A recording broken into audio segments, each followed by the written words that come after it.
2 Corinthians chapter 11, preaching without charge. If only you would put up with a little foolishness from me. Please put up with me, for I am jealous of you with the jealousy of God, since I betrothed you to one husband to present you as a chaste virgin to Christ. But I am afraid that as the serpent deceived Eve by his cunning, your thoughts may be corrupted from a sincere and pure commitment to Christ.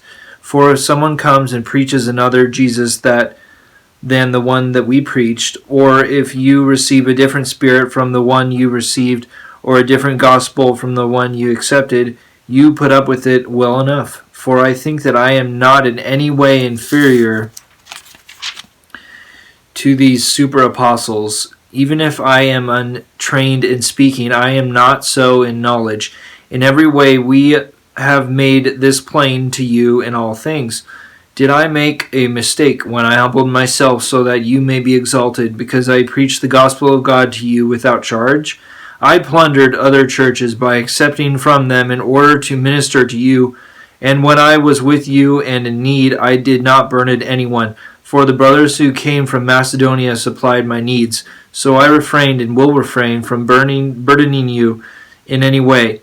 By the truth of Christ in me, this boast of mine shall not be silenced in the regions of Achaia. And why? Because I do not love you? God knows I do. And what I do, I will continue to do, in order to end this pretext of those who seek a pretext for being regarded as we are in the mission of which they boast. For such people are false apostles, deceitful workers, who masquerade as apostles of Christ. And no wonder, for even Satan masquerades as an angel of light. So it is not strange that his ministers also masquerade as ministers of righteousness. Their end will correspond to their deeds. Paul's boast, his labors. I repeat, no one should consider me foolish, but if you do, accept me as a fool, so that I too may boast a little.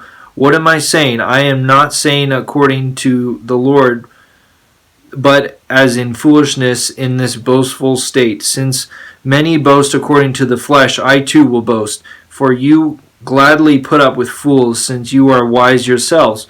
For you put up with it if someone enslaves you, or devours you, or gets the better of you, or puts on airs, or slaps you in the face. To my shame, I say that we were too weak.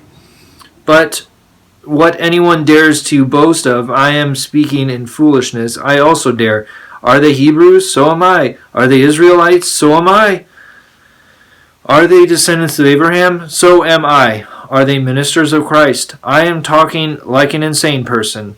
I am still more, with far greater labors, far more imprisonments, far worse beatings, and numerous brushes with death.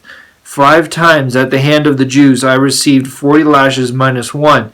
3 times I was beaten with rods. Once I was stoned. 3 times I was shipwrecked. I passed a night and a day on the deep, on frequent journeys, in dangers from rivers, dangers from robbers, dangers from my own race, dangers from Gentiles, dangers in the city, dangers in the wilderness, dangers at sea, dangers among false brothers, in toil and hardship, through many sleepless nights, through hunger and thirst, through frequent fasting, through cold and exposure.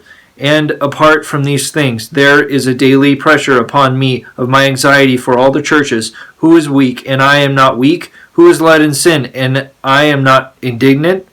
Paul's boast, his weakness. If I must boast, I will boast of the things that show my weakness.